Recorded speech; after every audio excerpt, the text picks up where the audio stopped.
자, 우리 33장 할 때 우리 같이 한번 잠깐 도대체 엘리후라는 사람이 뭔 얘기를 하는 건지 이걸 읽으실 때 엘리바스 빌다 소발이 말한 거하고 뭐가 어떻게 다른 건지를 좀 한번 염두에 두시면서 읽어보세요. 나는 이제 세 분이 얘기한 건 다른 방식으로 얘기를 하겠다라는 식으로다가 뭐 큰 소리를 쳤는데, 뭐 어떻게 얘기를 하고 있는지를, 뭐가 다른지를 한번 좀 차근차근 읽어보시도록 하겠습니다. 읽겠습니다. 33장 욥 어른은 부디 내가 하는 말을 잘 들어주시기 바랍니다. 내가 하는 말 한마디 한마디에 귀를 기울여주시기 바랍니다. 이제 내 마음속에 있는 것을 말할 준비가 되었습니다.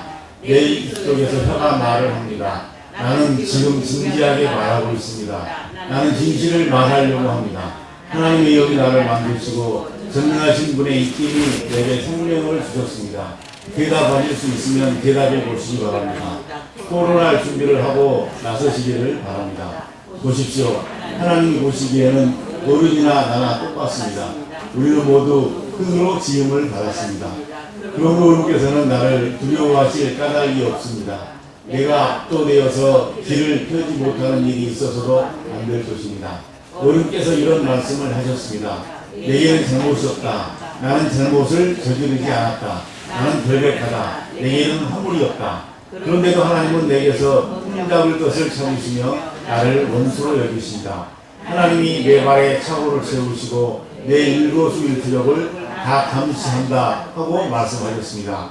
그러나 내가 욥어른께 감히 말합니다. 어른은 잘못하셨습니다. 하나님은 어떤 사람보다도 크십니다. 그런데 어찌하여 어른께서는 하나님께 불평을 하면서 대해주시는 겁니까? 어른께서 하시는 모든 불평에 일일이 대답을 하지 않으신다고 해서 하나님께 원망할 수 있습니까? 사실은 하나님이 말씀을 하시고 또 하신다고 하더라도 사람이 그 말씀에 주의를 기울이지 못할 뿐입니다. 사람이 꿈을 꿀 때, 밤에 환상을 볼 때, 또는 깊은 잠에 빠져 있을 때, 침실에서 잠잘 때, 바로 그때 하나님은 사람들의 귀를 여시고 말씀을 듣게 하십니다. 사람들은 거기에서 근거를 받고 두려워합니다. 하나님은 사람들이 죄를 짓지 않도록 하십니다. 교만하지 않도록 하십니다. 하나님은 사람의 생명을 화면에 빠지지 않도록 지켜주시며 사람의 목숨을 사망에서 건져주십니다. 하나님은 사람에게 질병을 보내셔서 잘못을 고쳐주기도 하시고 사람의 육체를 고통스럽게 해서라도 잘못을 고쳐주기도 하십니다. 그렇게 되면 병든 사람은 입맛을 잃을 것입니다. 좋은 음식을 먹어도 구역질만 할 것입니다. 살이 빠진 몸이 바짝 마르고 전에 보이지 않던 앙상한 뼈만 두드러질 것입니다. 이제 그의 목숨은 무덤에 다가서고 그의 생명은 죽음의 문턱에 이르게 될 것입니다. 그때 하나님의 천사 천명 가운데서 한 명이 그를 도우러 올 것입니다. 그 천사는 사람들에게 사람이 마땅히 해야 할 일을 상기시킬 것입니다. 하나님은 그에게 은혜를 베푸시고 천사에게 말씀하실 것입니다. 그가 무덤으로 내려가지 않도록 그를 살려주어라. 내가 그의 몸값을 받겠다. 그렇게 되면 그는 다시 젊음을 되찾고 건강도 되찾을 것입니다. 그 하나님께 기도를 드리면 하나님은 그에게 응답하여 주실 것입니다. 그는 기쁨으로 하나님을 섬기고 하나님은 그를 다시 정상적으로 회복시켜 주실 것입니다. 그런 사람들 앞에서 고백할 것입니다. 나는 죄를 지어서 옳은 일을 그르쳤으나 하나님이 나를 용서하여 주셨습니다. 하나님이 나를 무덤에 내려가지 않게 구원해 주셨기에 이렇게 살아서 빛을 즐기게 되었습니다 하고 말할 것입니다. 이 모두가 하나님이 하시는 일입니다. 하나님이 사람에게 두 번, 세 번 이렇게 되풀이 하시는 것은 사람의 생명을 무덤에서 다시 끌어내셔서 생명의 빛을 보게 하시라는 것입니다. 어른은 귀를 기울여 내 말을 들으십시오. 내가 말하는 동안은 조용히 듣기만 해주십시오. 그러나 하실 말씀이 있으시면 내가 듣겠습니다. 서슴지 말고 말씀해 주십시오. 나는 어른이 어르시다는 것을 드러내고 싶습니다. 그러나 하실 말씀이 없으면 조용히 들어주시기만 바랍니다. 그러면 내가 어른께 지혜를 가르쳐 드리겠습니다. 그럼 내가 어른께 지혜를 가르쳐 드리겠습니다. 큰 소리를 치는데, 자, 엘리바스 빌다 소발이 했던 말과 지금 엘리후가 하고 있는 말은 뭐가 어떻게 좀 차이가 나나요? 어떻게 달라요? 어떻게 다르지요?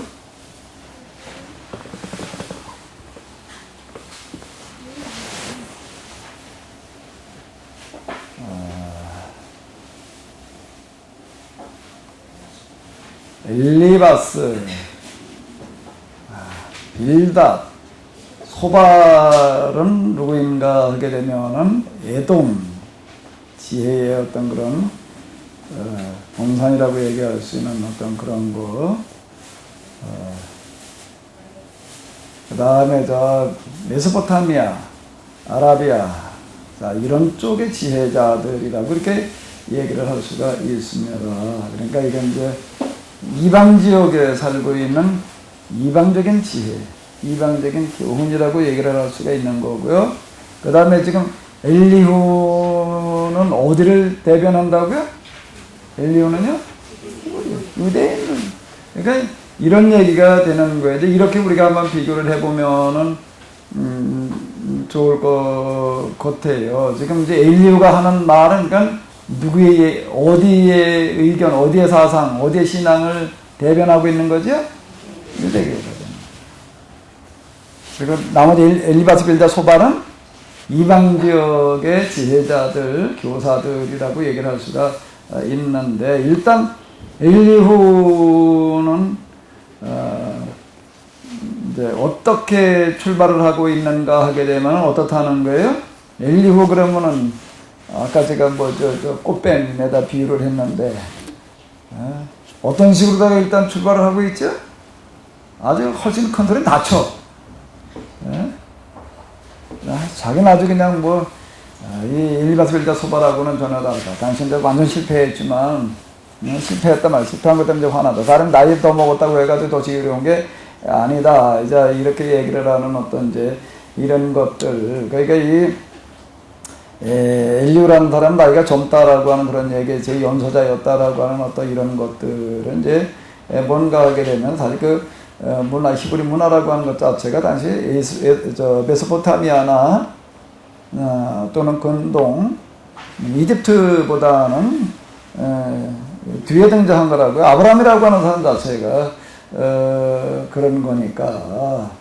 그러니까 근동이라는 그 말 자체도 이제 유럽 사람들이 붙여놓은, 유럽 사람들이 볼 때는 가까운 동쪽이다 이래가지고 이제 근동. 근데 요즘 또 우리 동양 사람들이 근동이라는 말 싫어하더라고요. 유럽 사람들이 쓴 말이지. 우리도 왜 근동이라고 불러야 되냐. 이게 이제 서아시아래나 이제 그런 표현들을 쓰고 이제 그러는데 그동안에 이제 유럽 사람들이 주로 이제 다 구분을 해놨고 그들이 이제 쓰다 보니까 이제 근동, 오리엔트 이제 이런 표현들을 쓰고 있는데 어쨌든 그쪽에도 이렇게 보게 되면은 아브라함이 등장하기 이전부터 이미 거기는 그 역사가 깊었어요. 그런데 그런 것들을 이렇게 아마 염두에 둔 것이다라고 이렇게 볼 수 있을 거예요. 근데 어쨌든 지금 엘리후가 얘기한 건 당시 유대교적인 그런 견해다라고 우리가 이렇게도 이제 봐야 될 것 같은데, 그러니까 욥이라고 하는 사람 자체가 이스라엘 사람이 아니잖아요. 그 지금 욥이 제가 첫 시간에 말씀드렸던 것처럼 욥이라고 하는 사람에 관한 이야기는 그쪽 지역에 근동에 널리 알려진 그런 사람이 이야기였는데 이제 그 사람의 예를 들어가지고서 그 당시 상황을 지금 얘기하는, 그러니까 이게 아주 대단히 국제적인 성격을 가지고 있다라고 하는 게 이스라엘 폭내에서만 이렇게 지금 다루려고 그러는 어떤 그런 성격의 것이 아니다라고 하는 거고, 욥이라고 하는 자체도 이스라엘 사람이 아닌 거고, 엘리바스, 빌닷, 소발도 그렇고, 이건 아주 국제적인, 그리고 이제 이거는 또 요즘으로 쓰는 말로 얘기를 한다면 아주 그냥 인문학적인 그런 성격을 가지고 있는 어떤 이런 방식으로 다 지금 끌고 나가고 있다라고 하는 건데, 그러니까 이렇게는 아주 스케일이 굉장히 이제 큽니다. 그러면서 욥이 당하고 있는 일이 뭐냐라고 하는 거, 흔히 우리가 얘기한 대로 의인의 고난이라고 하는 그런 이제 잣대를 가지고 한번 들어가 보는 거예요. 그래서 엘리후는 이제 유대교를 대표한다라고 이제 이렇게 당시 유대교예요. 당시 유대교를 이제 대표한다라고 이렇게 이제 한번 보자고요. 그럼 뭐가 어떻게 다른가요? 내가 하는 말 한마디 한마디에 귀를 기울여 주시기 바랍니다. 나는 지금 진지하게 말하고 있습니다. 나는 진실을 말하려고 합니다. 하나님의 영이 나를 만드시고 전능하신 분이 있기에 내게 생명을 주셨습니다. 대답하실 수 있으면 대답해 보시기 바랍니다. 토론할 준비를 하고 나서시기를 바랍니다. 자, 뭐 이제 일부 이제 시작을 하는데,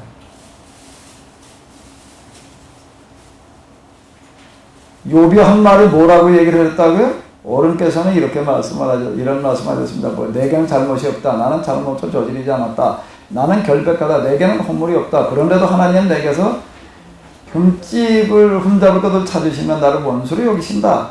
하나님이 내 말에 착고를 채우시고 내 이것을 일초적으로 다 감지하신다라고 말을 했는데, 어떻게 했다고요? 그 말이 어떻다고요? 잘못됐대요. 그러면 욥이 이렇게 말한 건 맞나요? 욥이 이렇게 말한 건 맞아요? 앞에 우리가 쭈루루 얘기한 것들 다 이렇게 염두에 두시면서 한번 봐봐요. 맞아요? 맞는 것 같아요?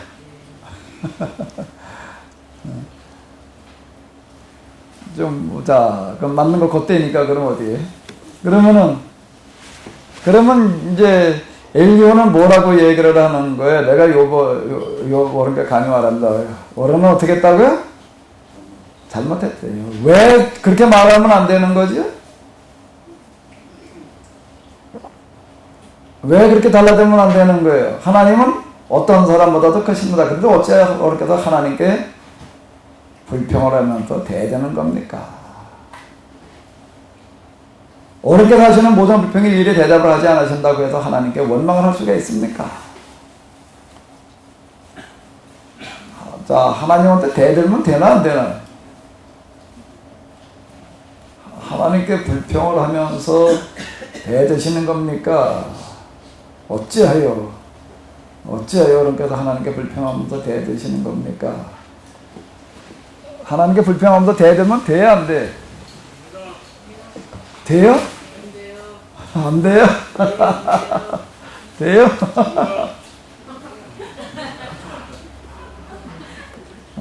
뭐 밖에서 뭐라고 그런 소리가 들리는데?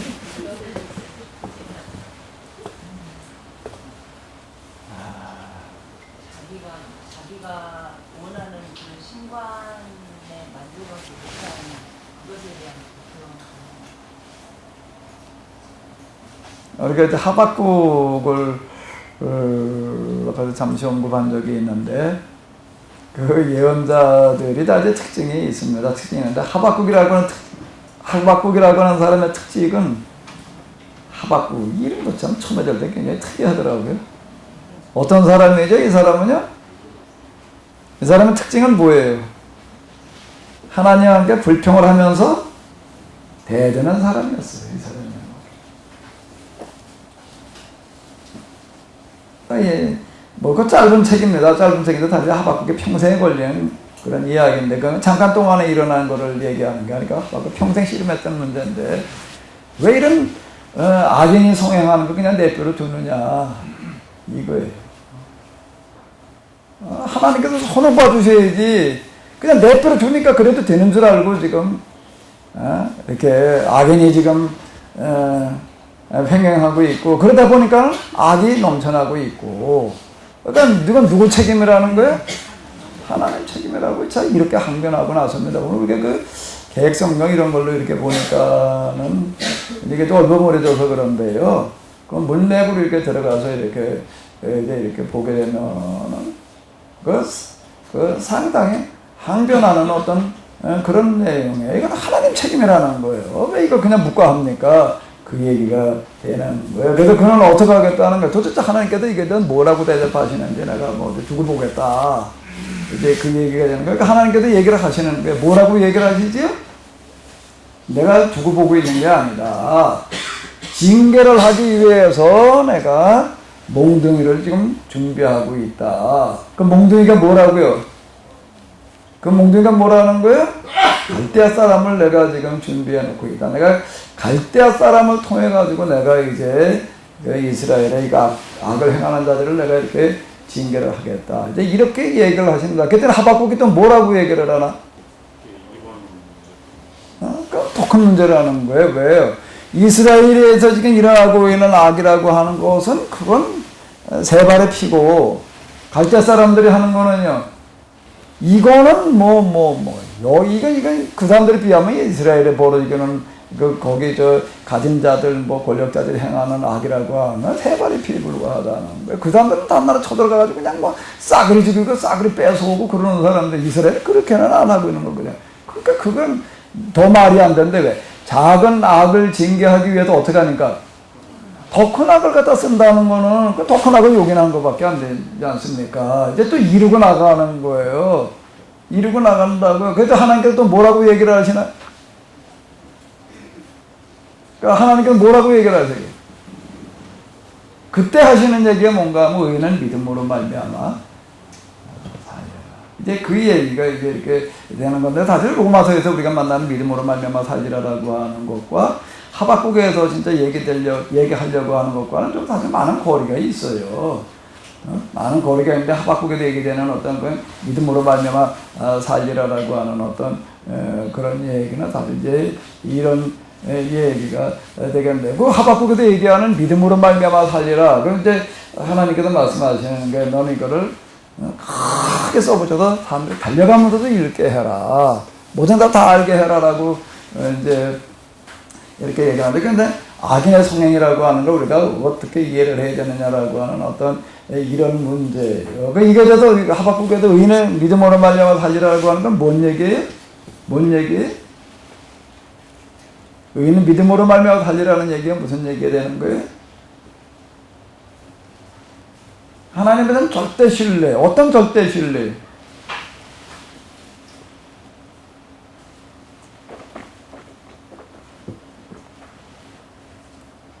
하나님께서 결코 악이라고 하는 걸 그냥 묵과하지 않고 반드시 징계하신다라고 하는 것에 대한 어떤 절대 신뢰.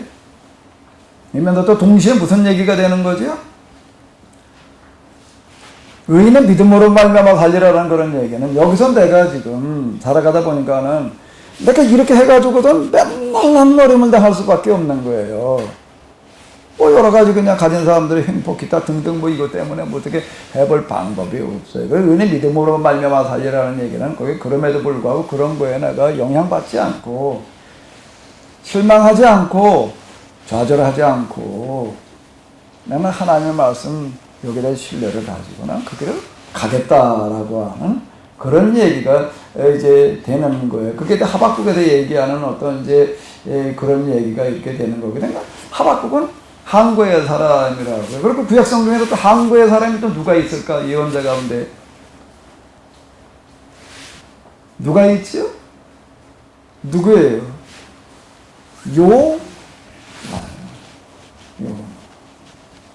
니느웨로 가라고 하는데 어디로 가는 거예요?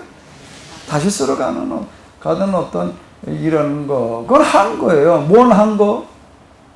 난 니느웨 가서 하나님 말씀 선포할 수 없다는 거. 북왕국의 원수인데, 북왕국을 완전 무너뜨리는 원수인데, 거기에 가가지고 내가 하나님의 축복의 말씀 내가 선포할 수 없다라고, 자, 이르고 있는 어떤, 이런 이야기들 같은 거. 사실, 구약의 그 한 사람 한 사람 예언자라고 하는 사람들은 어떤 사람들인가 하게 되면은요, 어떤 사람들인가 하게 되면 그냥 이렇게 하라 그러면 이렇게 하고 저렇게 하라면 저렇게 하는 사람들이 절대 아닙니다. 그 사람들은 하나님을 맞서는 사람들이었어요.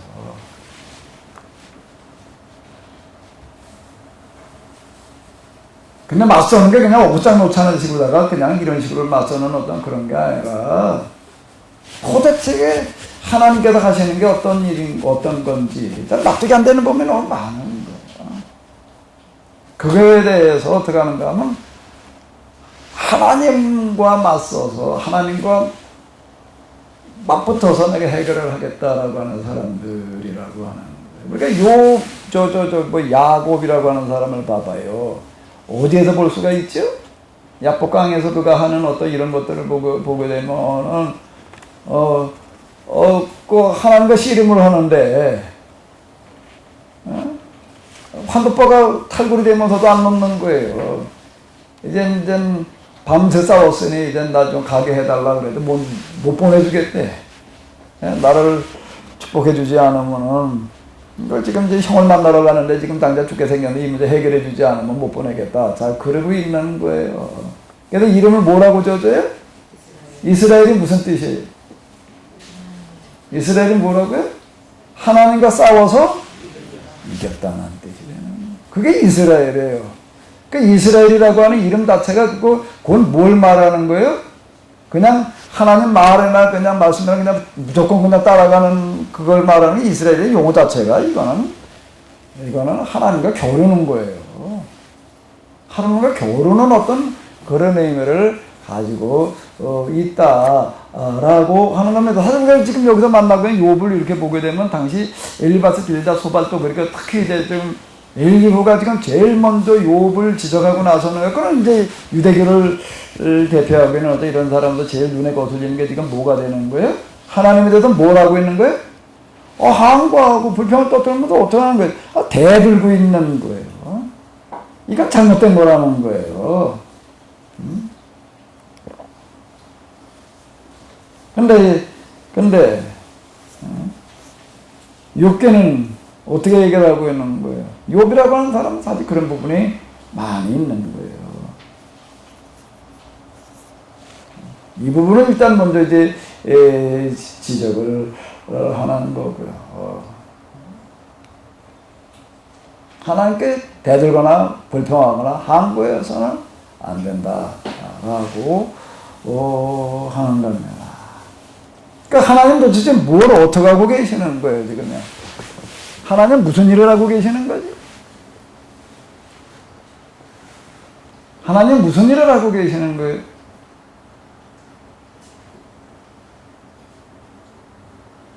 그 엘리후가 말하는 하나님은 누구예요? 어떤 분이에요?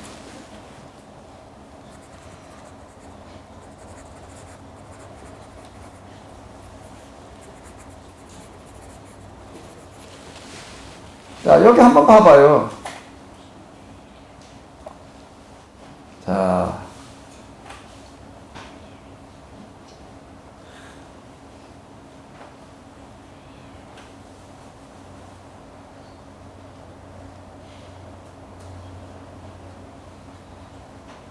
자, 여기 한번 좀 이거 내려가면서 자, 지금 이제 유대교를 대표하는 엘리후가 말하고 있는 하나님은 어떤 하나님인지를 한번 좀 찾아보시기 바랍니다.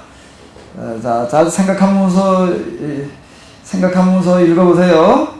자, 읽어보시기 바랍니다. 사람이 꿈을 꿀 때, 밤의 환상을 볼 때, 또는 깊은 잠에 빠질 때, 침실에서 잠을 잘 때, 바로 그때 하나님은 사람들의 귀를 여시고 말씀을 듣게 하십니다. 사람들은 교회에서 정보를 받고 두려워합니다. 하나님은 사람들이 죄를 짓지 않도록 하십니다.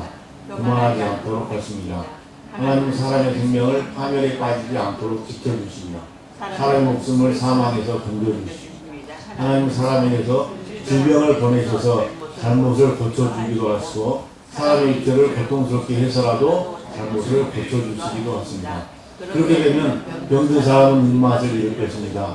좋은 음식을 보고도 구역질만 할 것입니다.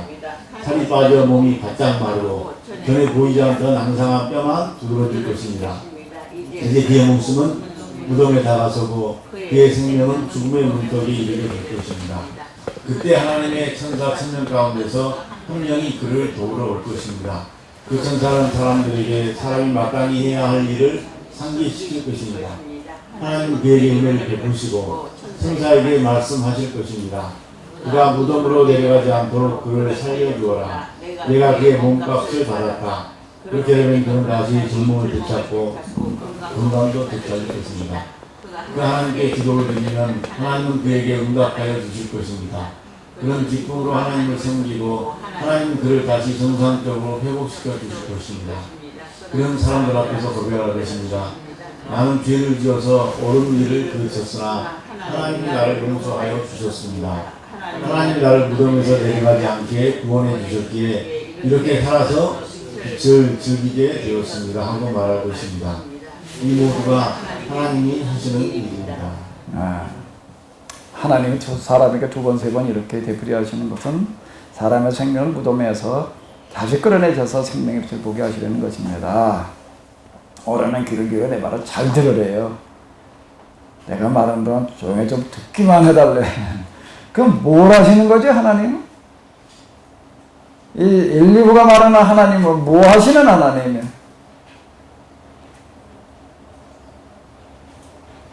용서밖에. 이렇게 하기 위해서 이렇게 고난을 주신다.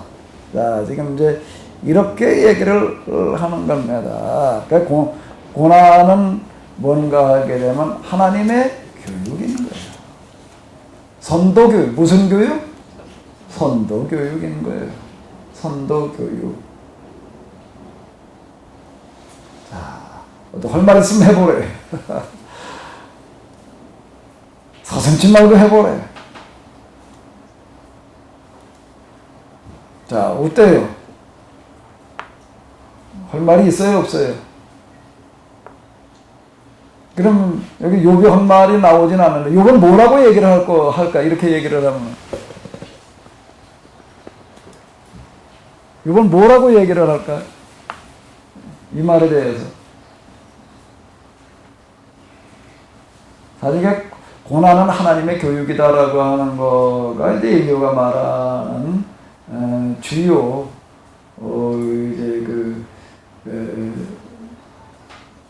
이제 사상이라고 그래야 될까, 신앙이라고 그래야 될까, 어쨌든 이제 주요 관심사에 그 뒤에 몇 차례 이제 반복해서 또 나오게 되는데, 그럼 욥은 뭐라고 그럴까 이렇게 얘기를 하면 고난 하나님의 선도 교육에 맞아요?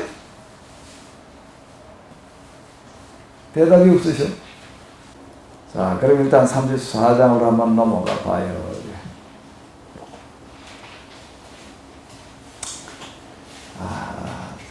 도대체 욥은 뭐라고 그럴지 한번 좀 이따 34장을 또 읽어 보시도록 하겠습니다. 자, 읽어 주시기 바랍니다. 엘리후가 욥의 세 친구에게 말하였다. 지혜를 자랑하시는 어른들께서는 내 말을 들으시기 바랍니다. 아는 것이 많다고 자부하시는 선생님께서 내게 귀를 기울여 주시기 바랍니다. 어른들께서는 음식을 맛만 보시고도 그 음식이 좋은 음식인지 아닌지를 아십니다. 그러나 지혜의 말씀을 들으시고도 잘 깨닫지 못하시는 것 같습니다. 이제는 우리 모두가 무엇이 옳은 것인지 알아보고 진정한 선을 함께 이룩하여 볼 수 있기를 바랍니다. 욥은 이렇게 주장하십니다. 나는 옳게 살았는데도 하나님은 나의 옳음을 옳게 여기지 않으신다. 또 욥은 내가 옳으면서도 어찌 옳지 않다고 거짓말할 수 있겠느냐. 나는 심하게 상처를 입었다. 그러나 나는 죄가 없다 하고 말씀하십니다. 도대체 욥과 같은 사람이 또 어디에 있겠습니까? 그런 하나님을 조롱하는 말을 음모하시듯이 하고 있지 않습니까? 그리고 그는 나쁜 일을 하는 자들과 짝을 짓고 악한 자들과 함께 몰려다니면서 사람이 하나님을 기쁘게 해드린다 해도 덕볼 것은 하나도 없다 하고 말합니다. 분별력이 많으신 여러분은 내가 하는 말을 들어보시기 바랍니다. 하나님이 악한 일을 하실 수 있습니까?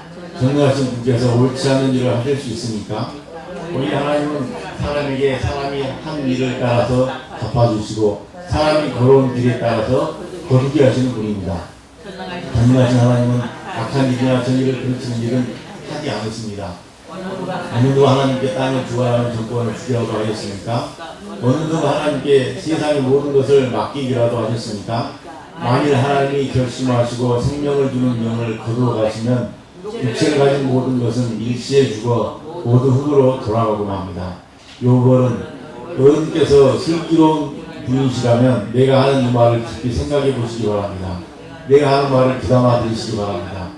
욥은 아직도 의로우신 하나님을 비난하십니까? 하나님이 정의를 싫어하신다고 생각하십니까? 하나님만 왕을 보시고서 너는 쓸모없는 인간이다 하실 수 있고, 높은 사람을 보시고서도 너는 악하다 하실 수 있지 않습니까? 하나님은 통치자의 편을 들지도 않으시고 부자라고 하여 가난한 사람보다 더 우대해주지도 않으십니다. 하나님이 손수 이 사람들을 지으셨기 때문입니다. 사람은 삽시간에 아니 한밤중이라도 죽습니다. 하나님 사람을 치시면 사람은 죽습니다. 아무리 힘센 것이라고 하더라도 하나님 그것을 간단히 죽이실 수 있습니다. 참으로 하나님은 오는 사람의 일곱순 지경을 살피시며 그의 발걸음을 낱낱이 지켜보고 계십니다. 악한 일을 하는 자들이 하나님을 피하여 숨을 곳은 없습니다. 흑암 속에도 숨을 곳이 없고 죽음의 그늘이 두려운 곳에도 숨을 곳은 없습니다. 하나님 때 하나님 앞으로 심판을 받으러 가게 되는지 그 시간을 하나님은 특별히 정해주지 않으십니다. 하나님은 집권자를 바꾸실 때에도 이를 미리 조사하지 않으십니다. 하나님은 그들이 한 일을 너무나도 잘 아시기 때문입니다. 하나님 그들을 하룻밤에 다 지어보시니 그들이 일시에 쓰러집니다. 하나님은 사람들이 보는 곳에서 악인들을 처벌하십니다. 하나님이 그들이 하나님을 따르던 길에서 벗어나고 하나님이 지시하는 어느 길로도 가지 않기 때문입니다.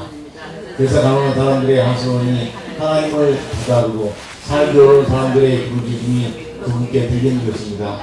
그러나 하나님이 신무하신다고 하여 누가 감히 하나님을 비난할 수 있겠습니까? 하나님이 숨으신다고 하여 누가 그분을 비판할 수 있겠습니까? 경건하지 못한 사람을 왕으로 삼아서 고집센 민족과 백성을 다스리게 하시길 누가 하나님께 항의할 수 있겠습니까? 요거는 하나님께 죄를 고백하고서 다시는 죄를 짓지 않겠다고 약속하신 적이 있으십니까?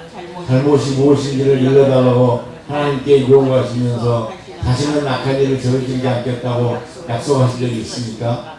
우리는 하나님이 하시는 것을 반대하면서도 어른께서 원하시는 것을 하나님이 해주실 것이라고 기대하십니까? 물론 결정은 어른께서 하실 일이고 내가 할 일은 아니지만 지금 생각하고 계신 것을 말씀해 주시기 바랍니다. 분별력 있는 사람이라면 내 말에 분명히 동의할 것입니다. 내 말을 들었으니 지혜가 있는 사람이라면 요버른이 알지도 못하면서 말을 하고 기껏 한마디도 모두 뜻없는 말뿐이었다는 것을 알 수 있을 것입니다. 요버른이 한 말을 세 번 곰곰이 생각해 보시기 바랍니다. 세 분께서는 그가 말한 것이 악한 자와 같다는 것을 아시게 될 것입니다. 요버른은 자신이 지은 죄에다가 반역까지 더하였으며 우리가 보는 앞에서도 하나님을 모독하였습니다. 내 말을 듣기만 하면 어떻다고요? 요버른이 알지도 못하면서 말을 하고 기껏 한 말도 모두 뜻없는 말뿐이었다는 것을 알 수 있을 겁니다. 요버른은 어땠다고요? 자신이 지은 죄에다 뭐까지 더했다고요? 반역까지 더하였으며 하나님에 대해서 항거했으니까. 또 우리가 보는 앞에서도 하나님을 어떻게 했다는 거예요? 모독했다. 신성 모독이래요. 자, 이제 이렇게 이야기를 이제 하는 거예요. 엘리야는 여기 세 친구들에게도 얘기를 하는 거예요. 지혜를 자랑하시는 어른들께서는 내 말을 들으시기 바랍니다. 아는 것이 많다고 자부하시는 세 분께서 내게 귀를 기울여 주시기 바랍니다. 이건 뭐 이제 지혜를 자랑하는 어른들, 아는 것이 많다고 자부하는 세 분들, 당시 이제 메소포타미아 또는 이집트 이제 지혜 뭐 이런 것들 이제 빗대가지고서 이제 이렇게 하는 어떤 이제 그런 이야기가 되는 건데, 근데 이제 요비 당면하고 있는 그런 문제에 대해서 이게 손을 들었다는 거예요. 이게 32장에 보게 되면 이제 더 이상 이제 할 말이 없어졌단 말이에요. 이제 이렇게 얘기를 하는 건데, 세상의 지혜, 세상의 학문 가지고서는 이게 요비당하는 어떤 이런 것들을 뭐라고 얘기해내기가 쉽지 않다라는 어떤 이제 그런 얘기가 되겠습니다. 사실 지금 우리가 그 욥기, 그러니까 뭐 시간 되시면은 가져도 욥기라는 이름으로 나온 책들, 이렇게 뭐 이렇게 좀 그냥 목사님들이 교회에다 설교하느라고 써놓은 그런 거 말고 좀 신학자들이 갖다 쓴 걸 한번 좀 이렇게 어디 보십시오. 지금 그 어떻게 접근에 들어가고 있는지를 한번 봐봐요. 거기다 이게 뭐가 명확하게 좀 정리가 되고 있는가 한번 이렇게 보시기 바랍니다. 안 되고 있어요. 어쨌든 요번은 이렇게 주장합니다. 나는 옳게 살았는데도 하나님은 나의 옳음을 옳게 여기지 않으신다. 그리고 또 뭐라고 얘기를 해? 내가 옳으면서도 어찌 옳지 않다고 거짓말할 수 있느냐? 나는 심하게 상처를 입었다. 그러나 나는 죄가 없다. 욥이 이렇게 말했어요, 안 했어요? 나는 옳게 살았는데도 하나님은 나의 옳음을 옳게 여기지 않으신다. 내가 옳으면서도 어찌 옳지 않다고 거짓말할 수 있겠느냐? 나는 상처를 입었다. 그러나 나는 죄가 없다. 이렇게 말했어요, 안 했어요? 이렇게 비슷하게 얘기했죠. 죄가 없다고 나는 아무 죄가 없다. 나는 끝까지 내 결백을 주장하겠다. 하나님께 뭐라고 하실지 내가 좀 두고 보겠다. 뭐 이런 식으로다가 얘기를 해요. 그때는 이제 뭐라고 얘기를 하는 게 도대체 욥 어른과 같은 사람이 또 어디 있겠습니까? 그는 하나님을 조롱하는 말을 어떻게 한다는 거예요? 물 마시듯이 하고 있다라고 이렇게 얘기를 하고 있는데, 그리고 그는 나쁜 일을 하는 자들과 짝을 짓고 악한 자들과 함께 몰려다니면서 자 이렇게 지금 이제 이 얘기를 하고 있는데, 그러면 욥은 진짜 하나님을 조롱하는 말을 물 먹듯이 한 건가요? 물 마시듯이 했나요? 그렇게 한 거예요? 욥이 하나님을 조롱하는 말을 물 마시듯이 했나요? 그런 건 아닌 것 같지요?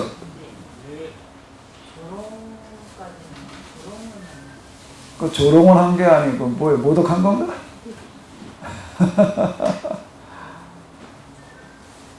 자, 이렇게 근데 엘리바스, 빌닷, 소발, 특히 엘리후가 이렇게 볼 때에는 이제 욥이 하는 일은 그건 이제 히브리를 유대교를 대표하고 유대교적인 입장에서 지금 접근을 하다 보니까 욥이 하는 말은 전적으로 뭔가 하나님 조롱, 하나님에 대한 항거에다가 반역, 거기다가 또 이제 뭐까지 나가는 게 신성, 하나님은 모독이라고 지금 이르고 나가고 있는 거예요. 그럼 이게 결과 이제 나중에 42장 하나님께서 판결해 주시는 어떤 그런 부분들 38장부터 이제 하나님의 말씀이 이제 등장을 하는데, 그 말씀에 비춰 보게 되면은 어떤 거예요? 욥이 하나님을 조롱하고 항거에다가 반역까지 신성 모독한 건가요? 하나님도 그렇게 받아들이셨나요? 그건 아니에요. 그건 아닌 거예요. 그러면 왜 엘리바스, 빌닷, 소발, 특히 엘리후에게는 욥이 하는 일이 이렇게 신성 모독으로 보였을까요? 뭐 어느 부분이 그랬을까요? 어느 부분이 그런 거죠? 자신은 죄가 없다 라고 얘기하는 이 부분이 그렇게 보이는 거예요. 어떻게 하나님 앞에 죄 없다고 그럴 수가 있느냐는 거예요. 어떻게 하나님 앞에 죄 없다, 내가 당하는 일은 억울하다, 지금 그 얘기가 되는 거죠. 그런 것들이 하나님께서 항거에다가 반역에다가 조롱에다가 신성 모독으로다가 자 이렇게 보인다 라고 하는 겁니다. 하나님은 사람에게 사람이 한 일을 따라서 갚아주고 사람의 걸어온 길을 따라서 거두게 하시는 분이시다. 맞아요, 틀려요? 맞다고 그래야 될지 틀리다고 그래야 될지 뭐라고 그래야 돼 이거? 전능하신 하나님은 악한 일이나 정의를 그르친 일은 이제 하지 않으십니다. 어느 누가 하나님께 땅을 주관하는 정권을 주기라도 하였습니까? 어느 누가 하나님께서 세상의 모든 것을 맡기기라도 하였습니까? 만일 하나님이 결심하시고 생명을 주는 영을 거두고 하시면 육체를 가진 모든 것들은 일시에 죽어 모두 흙으로 돌아가고 맙니다. 욥은 이거에 대해서 뭐라고 얘기를 할까? 앞에도 그랬는데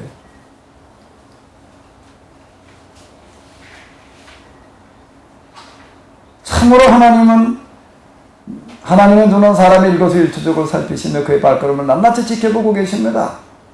악한 일을 하는 자에게 하나님을 피하여 숨을 곳은 없습니다. 흑암 속에도 숨을 곳이 없고 죽음의 그늘이 드리우는 곳에도 숨을 곳은 없습니다. 사람이 언제 하나님 앞으로 심판받으러 가게 되는지 그 시간을 하나님은 특별히 정해두지 않으셨습니다. 어떤 사람은 자다 죽기도 하고 뭐 하룻밤에 뒤집어 엎으니 뭐 그런 얘기를 주로 이제 나와요. 자, 이렇게 얘기를 하면 그럼 이건 뭐라고 얘기를 할까? 이건 뭐라고 얘기를 할 것 같아? 앞에서 욥이 했던 말에 의한다면 뭐라고 얘기를 할 것 같아요? 야, 그건 저 개한테 가서 물어봐. 그 정도는 개도 얘기한다. 그 다음에 또 뭐라고 얘기를 해? 저기 저 옆에 저 개 옆에 고양이도 있다. 저 고양이한테 가서 물어봐. 그래? 고양이도 그 정도는 안다. 또 그 다음 뭐라고 해? 야, 저 닭이 있다. 저 병아리 좀 깼는데, 저 병아리 깼는 게 한 두어 주 됐는데, 너 닭 큰 닭 말고 병아리한테 가서 물어봐라. 저 새끼 병아리한테 가서 물어봐라. 그럼 병아리가 뭐라고 그럴 것 같아? 야, 그걸 몰라가지고 나한테 와서 묻냐? 어? 이렇게 말할 거다. 내가 말하는 것만큼 내가 모르겠느냐? 네가 말하는 걸 내가 몰라서 내가 이러고 있는 줄 아느냐? 다 이러고 나간다고. 그건 나도 옛날부터 수없이 들었던 얘기고, 다 알고 있는 얘기라. 다 이러고 나가는 거예요, 지금. 그러나 지금 내가 당하고 있는 일은, 그러나 지금 내가 당하고 있는 그동안에 우리가 알고 있던 거, 너도 알고 나도 알고 우리 모두가 알고 있는 그것 가지고서는 지금 답이 안 나온다는 거예요. 이게 지금 욥기가 얘기하려고 하는 건 지금 바로 이겁니다. 욥기 저자가 말하려고 하는 어떤 이런 건. 그래서 욥기에서 다루고 있는 주제들 몇 가지를 보면 지혜가 도대체 뭐냐라고 하는 거고요. 의인의 고난 이런 것도 우리가 어떻게 봐야 되느냐 라고 하는 거예요. 지혜 단어는 다 아시지요? 지혜라는 단어가 좋아도 매 이름도 지혜라고 진 사람들 많으니까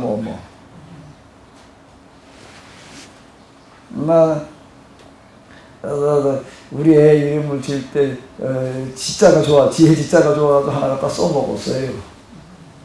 지혜라고 그러진 않고 지혜를 드러내라. 그래가지고 나타나는 현자를 갖다가 붙여놨는데 지혜, 뭐가 지혜죠? 이거는 다음에 우리가 이거 욥기와 전도서에서 얘기하는 지혜를 잘 정리를 해놔야지 됩니다. 그 지혜와 이제 잠언으로 들어가 보게 되면은 여기 어리석은 자요, 어떡하라고, 게으른 자요, 개미에게로 가서 그 하는 일을 보고 뭘 배워라? 같은 지혜서인데요. 잠언에서 얘기하건 거고, 잠언 읽어보면 100번 맞는 소리예요. 그게 다 해서 잠언이 몇 장으로 되어 있죠? 잘 아시네. 그래서 어떻다고? 매일 한 장씩 읽어요. 이제 게으른 자의 개미에게 가르치 하는 일을. 그 지혜하고 욥기에서 얘기하는 지혜가 같은 걸까요? 같은 걸까요? 아직 잠언은 안 들여다봤는데 대충 해도 하루 한 장씩 읽으셨는가 본데 그동안에 여러분들이 잠언을 읽으면서 욥기를 읽으면서 지혜가 뭔지 답찾기가 참 어려웠습니다. 뭐가 지혜야 도대체? 뭐라고 그러는 거야 이게 도대체? 읽어도 뭔 소리인지 모르겠던 어떤 이런 얘기고. 근데 여러분들이 그동안 잠언을 읽으시면서 잠언 읽다 보면 다 알고 거기 특별히 해석이 어려울 게 뭐가 있어요? 다 많은 소리고 다 지당한 얘기들이지. 거기서 느껴지고 있던 지혜와 욥기에서 느껴지고 있는 지혜가 어때요? 같아요? 좀 달라요? 욥을 향해서 하나님께서 뭐라고 얘기를 하셨죠? 그와 같이 순전하며 하나님을 경외하고 악에서 떠난 자가 없느니라. 2번 반복되는 얘기예요. 그럼 막연한 얘기입니다. 순전하고 온전하고 하나님을 경외하고 악에서 떠나는 게 뭐 하는 거예요? 그게 구체적으로 어디 나와 있다는 얘기가 되는 거죠? 29장하고 31장에 나오는 거예요. 그거를 가리켜 뭐라고 얘기를 하는 건 구약의 산상수훈, 왼쪽을 때리면 오른쪽을 대줘라. 이런 얘기에 해당되어지는 얘기다라고 이렇게 지금 얘기를 하는 거예요. 자, 이제 우리 수동정어와 능동정어로다 이렇게 놓고 본다면은, 이제 능동정어로다가 이렇게 순전하고 온전하고 여호와를 경외하고 악에서 떠나는 거예요. 그 사람이 이제 어디로 가는 거죠? 수동정어. 수동정어는 인카네이션이라는 거예요. 인카네이션의 원리예요. 인카네이션이에요. 인카네이션. 저는 여기 인카네이션 하려고 그런 거예요. 같이 먹어가면서 하려고. 자, 인카네이션의 자리예요. 인카네이션이 그 구원이라고, 구원의 원리라고. 그 여기서 뭘 찾아내는 거죠? 방법을 찾아내는 거예요. 질병이 들어서 그 고난에 겪는 사람은 지금 암이 걸렸다, 질병이 걸렸다는 사람은 뭐가 되는가, 위기를 기회로 만들어 간다는 것은 거기서 그걸 극복할 수 있는 방법을 찾아낼 수 있다는 겁니다. 그게 인카네이션의 원리고 고난의 승화의 원리가 되는 거예요. 경제적으로 지금 어려움 당하는 사람은 거기서 그걸 극복할 수 있는 길을 찾는 거예요. 근데 다 그건 누구나 그렇게 하죠. 그런데 어떤가 하면 자기 자신의 문제에다 초점을 맞춰가지고 자기가 벗어날 길을 찾는 거예요. 근데 인카네이션은 그게 아닌 거예요. 내가 살 길을 찾는 게 아니라 우리가 살 길을 찾는 거예요. 그러니까 임마누엘이 여기에 임마누엘이 일어난다라고 내가 얘기를 하는 겁니다. 그게 임마누엘인 거예요. 그러니까 이것 때문에 이거 오전에 하는 얘기가 무슨 얘기인가 하게 되면은 하나님께서 나에게 복을 주셔서 난 건강하다. 이 말하면 우리는 안 되는 거예요. 하나님께서 우리에게 우리 모두가 건강하다 그래야지. 아멘? 그러니까 난 우리 교회에서 무슨 자연치유 노래를 만들어 놓고서 내가 얘기를 하는 게 우리 교회에 오는 사람 가운데는 암이 없게 하자.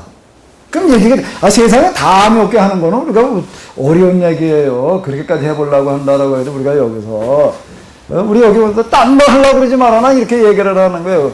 그래도 그게 좀 너무 어렵대. 난 나가서 전도를 해오느라고 말이야. 와서 교회당 와서 맨날 봉사를 해라 말이야.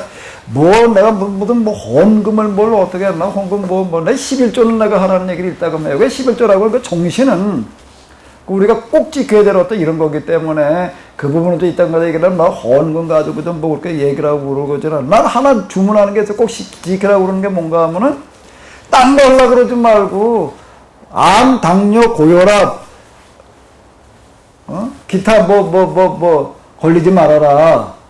자, 제가 이제 이렇게 얘기를 하는 거예요. 오전에 제가 자연치유 제가 그러고 있는 이유는 내가 목회자라서 이게 오늘 우리가 해야 될 치유 사역이라고 생각을 해서 내가 해보니까 아까도 또 자연치유하는 분이라고 그래가지고 밥 먹으면서 좀 얘기하자고 그래가지고 잠깐 들어와서 하는 얘기, 그분도 얘기가 뭔 얘기를 하는가 하게 되면은 단식이라고 하는 거가 어떤 효과가 있는가 하게 되면 몸에 에너지는 안 들어오고 에너지가 없죠. 당연히 에너지는 필요하고 그럼 이제 에너지가 혈관이 피가 가져오잖아요. 피가 어디 거를 가져오는가 하게 되면 혈관벽에 쌓여있는 것부터 갖다가 쓴다는 거예요. 이제 그 원리가 그런 거예요. 그 혈관에 뭐가 있어요? 거기 우리 콜레스테롤 기타 등등 해가지고서 혈전 어쩌고 저쩌고 하는 것들 갖다가 쓰는 거예요. 그러니까 제일 먼저 깨끗해지는 게 혈관이다. 이제 그분도 중의학을 공부를 했다나 그리고 한다는 건데 지금 7년째인가 이런 뭘 한다고 하는데 그분 얘기가 그런 얘기를 하는 거예요. 그러니까 협심증 제가 지금 협심증 굉장히 심했다고요. 목에다 이거 비상장 걸고 댕기라고 했어요.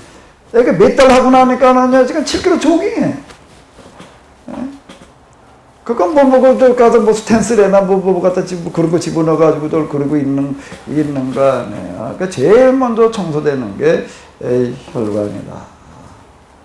자, 혈액 자체가 이제 혈관 청소돼 혈의 피가 깨끗해지고 하는 어떤 이런 것들 이제 그런 현상이 나타난다. 이제 아까도 그런 얘기한다. 저도 내가 경험해 보니까 100% 동의해요. 제가 그걸 해보니까. 그래서 저는 이렇게 얘기를 하는 겁니다. 우리가 기도를 많이 해서 하나님의 능력으로 하나님의 은혜로 암도 걸리지 말고 말이야. 고혈압, 당뇨, 기타 등등에 걸리지 말자. 제가 이렇게 얘기하는 게 아니에요. 저는 그 말 하느라고요. 먼저 1년을 내가 그냥 생채찍에 싸들고 돌아다니면서 실천해보고 그리고 또 우리 4번 1년에 한 10몇 명씩 가서 한 50여 명 해보고 그러고 나가지고서 물론 그전에 딴 사람들도 한 게 있기도 하겠지만 일단 또 우리가 직접 해보는 게 중요하잖아요. 그러고 나서 이건 정말 여기에 도움이 될 수가 있다. 그래가지고 우리가 먹는 거 뜯어고치고 아무거나 마시지 말고 전 지금도 그렇지만 앞으로 인류 역사가 지속되는 한 우리가 만들어낸 그 효소, 음료 이상의 음료는 나올 수가 없어요. 그 이상의 것은 더 좋은 어떤 거로 재료가 좀 바뀌어져 가지고 다 어떻게 본다는 게 이외에는 더 좋은 건 나올 수가 없다고요. 그러니까 이런 거 마시고 이러고 하게 되면 우리가 이거 벗어날 수 있다. 라고 이렇게 얘기를 하는 거예요. 제가 해보고 방법을 찾아보고 이걸 해서 우리가 실천해보자. 딴 거 하려고 그러지 말고, 야, 여기 저 중대교회 다니는 사람들은 뭐 고혈압, 당뇨, 뭐 비만 있다, 다 빠져나갔단 말이야. 이 소리만 나오게 해라. 그럼 올 거 아니에요? 아니, 난 단순하게 난 접근하는 거야. 뭐 이렇게 어렵게 하려고 그러지 마라. 뭐 건강하다는데, 아, 근데 이게 잘 안 지켜져. 이게 잘 안 지켜져요. 좀 여러분도 하시기는 했지만은 9박 10일 프로그램이라고 하는 거가 꼭 필요하다고요. 그리고 1년에 몇 번은 반복해서 하고, 그 다음 먹는 거, 생채식, 저도 요즘 또 집에서 밥 먹을 때 생채식 먹고 있는데요.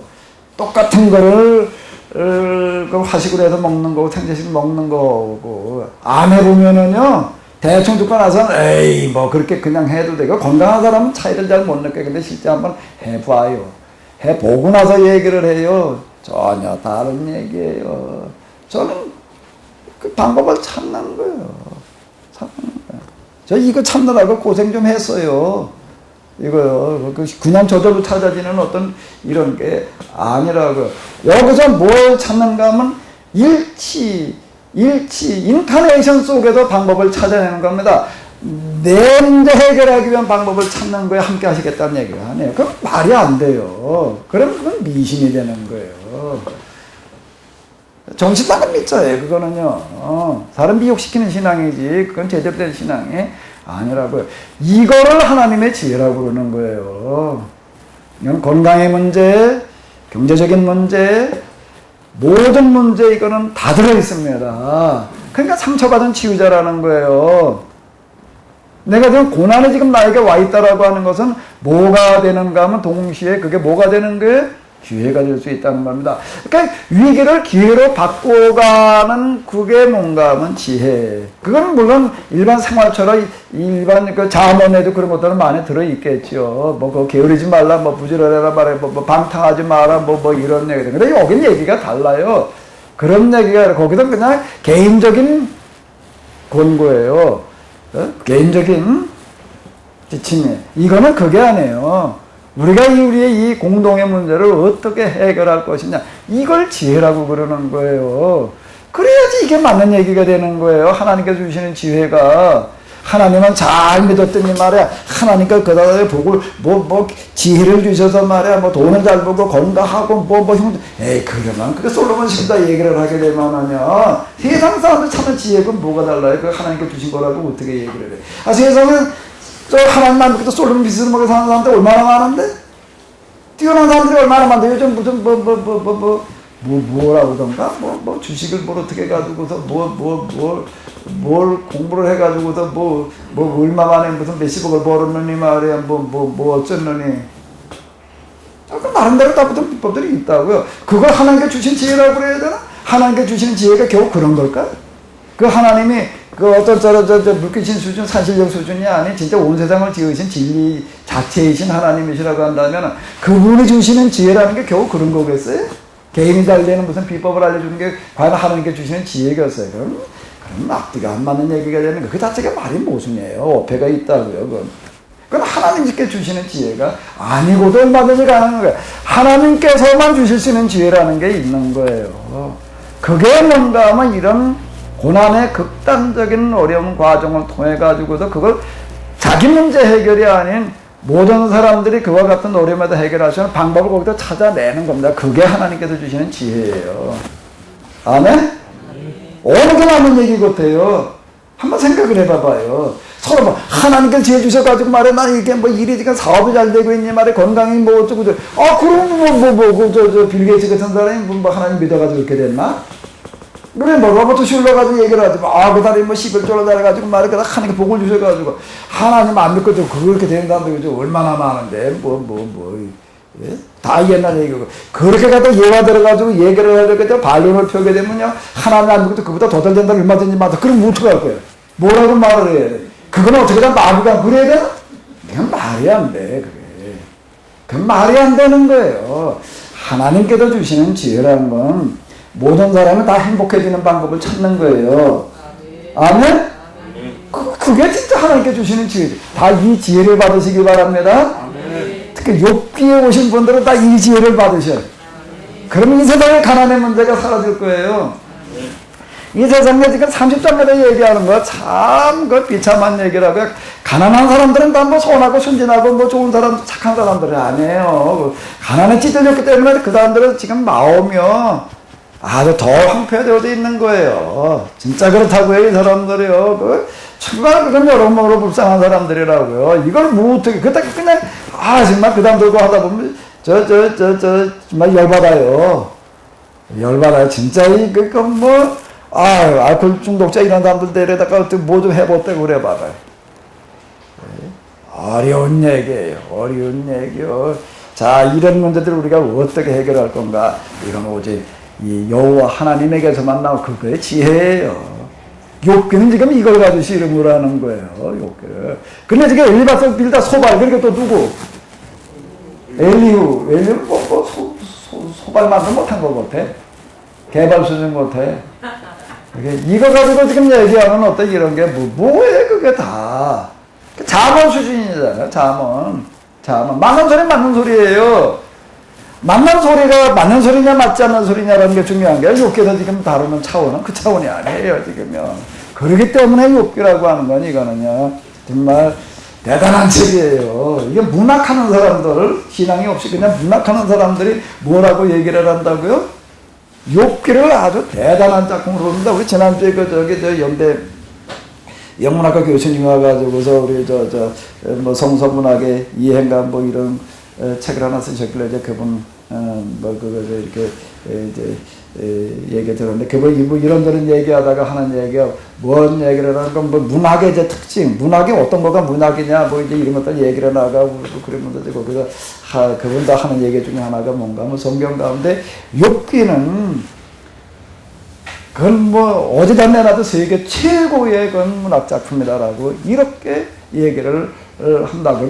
그 다음에 얘기하는 건 문학적인 어떤 그런 하나의 그 조건이 있더라고요. 마지막은 뭘로 끝나야 되고, 뭐 어떻게 전가가 돼야 되고, 뭐 이제 이런 것들이 쭈루루 있고 그런데 거기에 보게 되면 욥기라고 하는 거, 그건 정말 대단한 작품이다. 이 세상 모든 책이 다 없어지고 한 것만 남겨놓으라고 그러면 뭘 남겨놓겠다?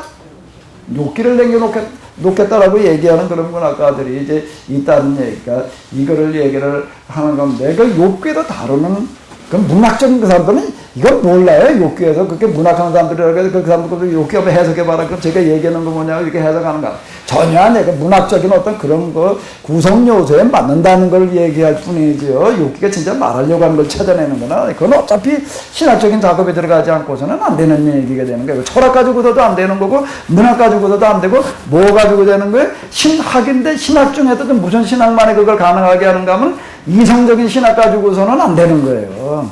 뭐 영성신학에서만 이걸 찾을 수 있다라고 이렇게 얘기를 하는 건데, 그게 지금 얘기하는 게 이거예요. 욥기에서 얘기하는 지혜는 바로 이거라는 거예요. 이 지혜. 박헌진 목사님, 네. 욥기에서 얘기하는 지혜 좀 이제 말 좀 해봐. 개인적으로 제가 이제 장애라고 하는 거, 이게 저에게는 이게 큰 고난인데, 이 고난을 통해서 이 저의 그 개인적인 문제를 어떻게 해결하는 것으로 끝나지 않고 이 장애를 가지고 있는 사람들의 문제, 이게 이 장애가 사실은 불행하게 만들 수 있거든요. 근데 그것을 불행한 문제를 어떻게 해결할 것이냐는 것을 제가 이 장애를 가지고 살면서 지혜를 갖게 된 것은, 어쨌든 장애라고 하는 것은 다시 한번 뭐라고 해야 되나, 이걸 가지고 씨름하면서 장애를 해결할 수 있는 길이 있다. 그걸 이제 발견하게 됐죠. 그것은 뭐냐면 어떤 공부하고 또 일할 수 있는 어떤 그 일거리를 찾고 그러면 이것은 더 이상 우리를 부양하지 만드는 문제가 될 수 없다 하는 걸 제가 살면서 터득을 했습니다. 그래서 어쨌든 뭐 고난 가운데서 고난의 문제를 해결하는 대안 발견하게 됐습니다. 예, 감사합니다. 그러니까 뭔 얘기인가 하게 되면은 장애, 시각장애라는 걸 가지고 있다 보니까 생각하지 않을 수 없는 거거든요. 생각이 떠날 수가 없는 거죠. 그거 가지고 계속 생각을 하게 되는 거야. 뭐 1만 시간의 법칙인가 뭐 이런 거 얘기하는 사람이 있더라고. 오늘 한들 가지고 몇 시간 씨름하면요? 1만 시간을 씨름하면 다 거기 통한대요. 그럼 마찬가지가 되는 거죠. 하나님께서 만들어 놓으신 원리는 그러니까 이제 창조고 하나님 말씀도 다음 시간에 이렇게 마지막에 되겠는데요. 거기도 이렇게 보겠는데 항상 뭐든지 대항마 천적이라고 하는 게 있다는 거예요. 뭐든지. 그러니까 뭐든지 해결책은 있게 마련인 거예요. 뭐든지. 해결책이 없는 방법이라고 하는 건 없어요. 하나님께 만든 세상에는 해결책은 반드시 있게 마련. 그건 누가 찾아내는 거예요? 그 문제 가지고 많이 고민하고 많이 씨름하는 사람이 그건 찾아나게 되어져 있을 수밖에 없는 거예요. 일반적으로 1만 시간의 법칙, 1만 시간 씨름한다고 해도 진짜 나오는가라고 한다라고 하게 되면은 그 중에도 이제 하나님께서 또 지혜를 주시는 사람이 있다는 거예요. 그걸 개인에게 국한시켜가지고 씨름하는 사람이 있고, 우리의 문제로 가지고 씨름하는 사람이 있다라고 하는 겁니다. 나는 조만간 누군가를 통해 가지고서 하나님께서 지혜를 주시는 방식으로 우리 에너지 문제를 해결하시리라고 봐요. 틀림없이 길이 있어요. 틀림없이 길이 있거든요. 틀림없이 어떤 방법이라고 하는 게 지금 있습니다. 근데 내가 이걸 해가지고서 뭐 한 돈 좀 벌어봐야 되겠다 풀세받아. 그런 사람한테는 이게 하나님께서 주시는 지혜가 임할 수는 없어요. 진짜 여기에 정말 지금 이 빈국과 그리고 부유국을 나눠놓는 어떤 거를 갈림길에 서는 어떤 가장 큰 요일이 이게 에너지 문제거든요. 에너지 문제가 제일 심각한 어떤 그런 문제 중에 이제 하나인데, 지금 온난화 기타 등등 뭐 이제 화석 연료 연료 이런 거다 그런 건데, 이걸 가지고 진짜 실험하는 사람, 하나님의 심정을 가지고 실험하는 사람도 하나님께서는 틀림없이 그걸 보게 하신다고요. 그게 하나님의 법이에요. 아직 그 사람이 없어서 그런 거지. 정말 이걸 가지고 그렇게 씨름하는 사람한테는 틀림없이 하나님께서 그걸 알게 하신다라고 하는 겁니다. 그게 뭔 얘기인가 하면 욕교에서 얘기하는 지혜예요. 그리고 이 지혜가 진짜 하나님께서 주시는 지혜예요. 자문에서 얘기하는 식의 지혜가 아니고 그건 실용지혜. 그건 실용지혜. 그러니까 여기 지금 욕교에서 다루고 있는 거를 우리가 좀 다른 구분되는 용어를 가지고 얘기를 한다라고 해도 위기지혜 뭐 이렇게도 얘기를 하는데, 그건 실존적인 지혜. 우리가 이제 현실 속에서 부딪혀도 그거를 어떻게 타개해낼 것이냐라고 찾아내는 그와 같은 그 지혜를 얘기하고 있다라고 하는 겁니다. 그러니까 욥기는 문학 작품의 구성 요소에서도 세계 최고의 작품이래요. 근데 거기다가 하나 더 욥기가 다루고 있는 주제, 그리고 거기서 제시하고 있는 내용이라고 하는 면에서는 더 그럴 것 같아요. 욥기에서 다루고 있는 만큼 이런 큰 주제를 가지고 이렇게 제시하고 있는 문학 작품이 과연 뭐가 있나요? 이 하나님의 지혜를 지금 얘기를 하는 건데, 그리고 설교가 뭐여야 된다는 거지? 결국에 와서는 뭘 말하는 게 설교라는 거예요? 지혜는 지혜인데 무슨 지혜? 무슨 지혜를 말하는 거예요? 무슨 지혜를? 인간의 지혜가 아닌, 자문에 들어있는 게 인간의 지혜예요. 인간에게서 나오는 지혜예요. 그거는요. 인간에게서 나오는 지혜. 자문에서와 같은 인간의 지혜를 선언하는 게 설교가 아니라는 거예요. 그건 어디 가서나 들을 수 있는 교훈. 그걸 뭐 개한테 가서 물어봐라 말이야. 하늘한테 물어봐라, 땅한테 물어봐라. 이렇게 나오는 거예요. 그걸 누가 모르냐? 그걸 설교라고 부를 필요가 있느냐는 거예요. 지금 욥기는. 근데 누가 더 좋은 소리, 좋은 소리. 그게 설교가 아니라는 거예요. 그게 아닌 거예요. 뭐가 그럼 설교인 거예요? 하나님의 말씀은 그걸 뭘 말하는 거예요? 하나님의 말씀을 다른 말로 바꾸면은 지혜가 되는 거예요. 하나님의 지혜를 말하는 게 그게 설교라는 겁니다. 그리고 그걸 말해야 된다라고 하는 거예요. 왜 세상 인문학적인 지혜를 떠들어대는 것들은 어디도 다르고 그건 뭐 개인의 출세지향주의가 돼버리는 어떤 그런 식이 되는 거고 우리의 문제가 해결되어지는 거는 아니라고. 그러니까 교회에서 선포해야 될 설교는 바로 이게 끝까지 보는 우리예요. 우리 하늘에 계신 우리예요. 이렇게 나가는 거. 오늘 우리에게 우리 이루고 나가는 거예요. 그 문제를 해결하는 거. 이 문제에 우리가 나가서 맞부딪히게 하는 어떤 그런 거야 된다라고 하는 거가 지금 욥기에서 얘기하려고 하는 거죠.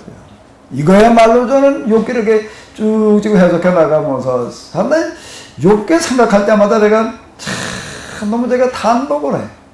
이야, 정말 성경에 욥기와 같은 책이 있다는 게 진짜 너무 놀라운 얘기다. 아멘? 그런 생각 안 들어요? 욥기 들으시면서 어때요? 그런 생각 안 들어요? 근데 이게 뭐 사실 그동안 우리가 혼자 읽고는 뭔 얘기를 하는 건지 이게 지금 파악하기가 어려웠던 거예요. 단데 이게 잠언을 읽으면서 쉬워요. 그러니까 매일 한 장씩 읽어도 그냥 읽을 때마다 그냥 욥기 어디 한 장씩 읽어봐.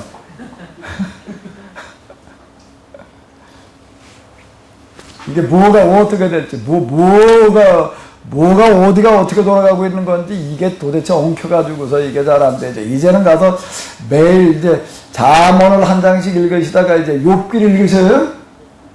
아멘? 욥기를 읽으면서 진짜 은혜를 받아야 돼요. 욥기를 통해서 은혜 받는 게 진짜 은혜예요. 자, 35장으로 넘어가 보도록 하겠습니다. 35장입니다.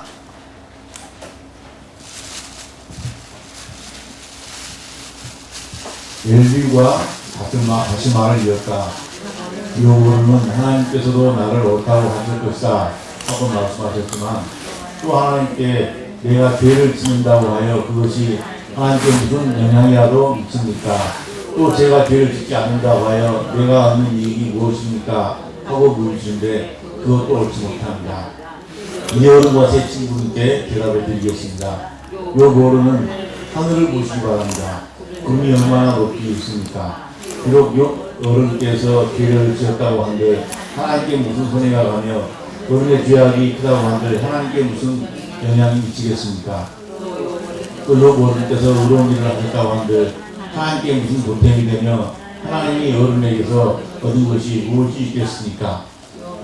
또 어른께 의로운 일을 하셨다고 한들 하나님께 무슨 보탬이 8절 욥은께서 죄를 지었다고 해도 어른과 다름없는 사람에게나 손해를 입히며 욥은께서 의로운 일을 했다고 해도 그것은 다만 사람에게나 영향을 미칠 뿐입니다. 사람들은 억압이 심해지면 부르짖고 세력 있는 자들이 영리면 누구에게 구원을 청하면서 울고 있지만 그들을 창조하신 하나님께로 돌아가지 않습니다. 어두운 때에도 희망을 주시는 그 창조주 하나님께로 돌아가지 않습니다. 하나님 우리에게 짐승이나 새가 가진 지혜보다 더 나은 지혜를 주시는데도 하나님께로 돌아가지 않습니다. 그들이 거만하고 악함으로 하나님께 도와주시오 하고 부르짖어도 하나님은 들은 채로 안 오십니다. 전능하신 하나님은 악한 자들을 보지도 않으시고 그들의 울음을 들어주지도 않으시므로 악한 자들의 울부짖으면 아무런 힘이 없습니다. 욥은 하나님을 볼 수 없다고 말씀하셨습니다. 그러나 참고 기다리십시오. 어른께서 걸어놓은 소송장이 하나님 앞에 놓여 있습니다. 어른은 하나님이 벌 내리지 않으시고 사람 기회로 별로 관심이 없다고 생각하십니다. 그러나 명심하십시오. 어른께서 말씀을 대속하시는 것은 쓸데없는 일입니다. 어른은 자기가 하는 말이 무엇인지도 모르는 것이 분명합니다. 이 아주 자신만만하게 얘기를 하고 있는데요. 욥은 하나님께서도 나를 옳다고 하실 것이다 라고 얘기를 하고 있는데 그게 뭔 얘기가 되는가? 달리 번역하면 내 의는 하나님의 의보다 더 낫다라고 이렇게 얘기하는 것 같다라고 이렇게 번역해요. 하나님께서 나를 옳다고 할 거예요. 이런 얘기는 욥이 많이 했어요, 안 했어요? 수시로 했지 이런 얘기 하나님께서도 나를 옳다고 하실 거예요.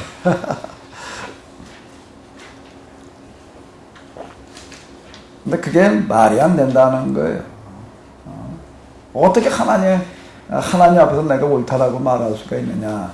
이제 이렇게 얘기가 되는 건데요. 그러니까 지금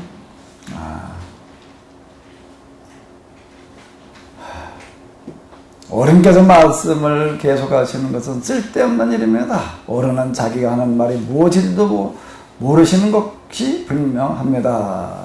라고 이렇게 얘기를 하고 있는데, 여기 뭐 얘기하는 내용들이 그 히브리 신앙적인 입장에서 접근에 들어가고 그러는데, 결국에 가서는 인과응보 교리라고 하는 그 교리 수준을 넘어서지 못하는 어떤 이제 이런 것들을 이제 볼 수가 있습니다.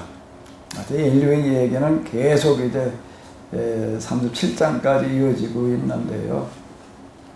좀 쉬었다가 나머지를 더 보도록 하겠습니다.